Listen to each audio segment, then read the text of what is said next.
So yun guys, hello. So hello mga rental chair. So ang gagawin kong today is i-convert ko yung dental chair ni Doc na yung ilaw niya kasi dati halogen. So gagawin ko ng LED. So papalitan ko lahat, poste and arm.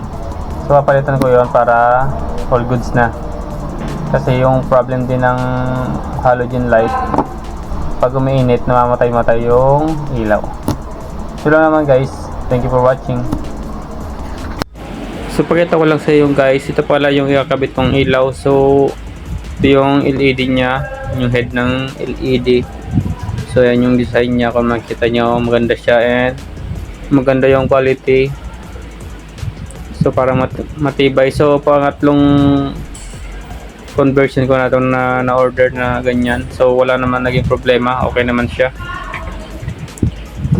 Pati yung arm, so okay naman. So mas maganda ito.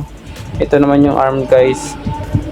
Mas maganda to kasi na-adjust yung bigat ng head ng ilaw. So kahit anong ilaw pwede mong ikabit. So mas magandang order nito para na-adjust siya. So ayan lang naman siya guys. So yan na nakakabit ko mamaya. So maaga pa lang ngayon.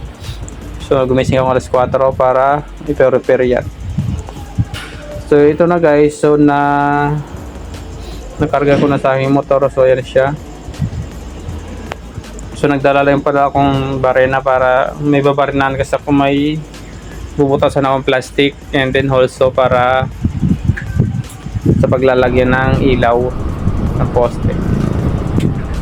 So ayan guys, diretso na tayo, punta na tayo. So pupunta pala ako ngayon sa Caloocan pala yung destination nito. Kaya maaga ako umalis para iwas traffic. So today is Thursday.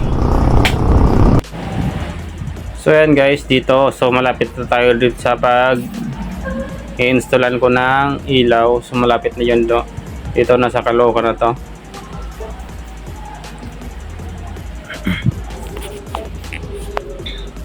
So ayan na guys, nandito na tayo sa location. So ayan nga pala yung clinic ni Doc.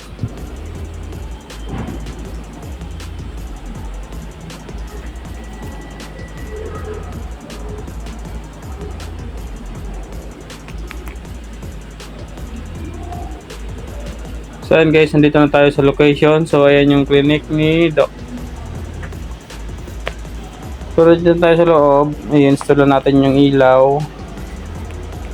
Tinanggal ko na pala yung ilaw, di ko na na-videoan. So pasensya na guys. And ito na yung nakabit ko na siya. Hindi ko talaga ma-video na maayos kasi medyo busy, and then wala naman akong taga-video.